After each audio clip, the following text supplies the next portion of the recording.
సనాతన ధర్మ రక్షణ board is order of the day. ప్రతిసారి కూర్చోబెట్టి మేము డిఫెండ్ చేసుకోలేం. కనీసం మీకు కోపం కూడా లేకపోతే మేము ఏం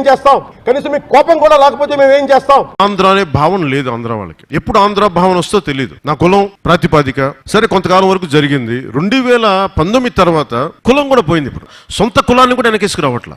ఆంధ్ర భావన ఎలాగో లేదు. కనీసం కుల భావనను తెచ్చుకుని బాగు చేయండి రాష్ట్రాన్ని. నిజంగా మనస్ఫూర్తిగా అవుతున్నారు. నా కులం ఉంది, నాకెక్కడో మతం ఉంది.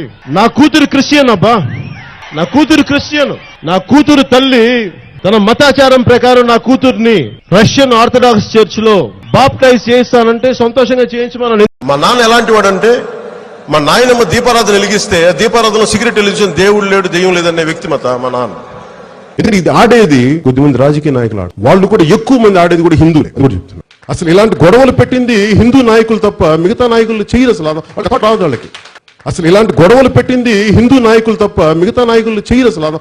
వాళ్ళకి నిజంగా మన ఈ మధ్యన గోమాంసం గురించి లేదంటే బీఫ్ గురించి ఇంత గొడవ జరుగుతూ ఉంటే నాకు అనిపించింది, బీఫ్ తినాలి అంటే నేను తిని ముందుకెళ్తాను తప్ప దాన్ని వేరేలా చేసుకోనని. అంటే తిండి ఏది తిన్నామని కాదు, నిజంగా మరి తిండి శాకాహారమే తింటే అందరూ గొప్ప వాళ్ళు అయిపోతారంటే మరి గుజరాత్ లో గోద్రా ఘటన ఎందుకు జరిగింది?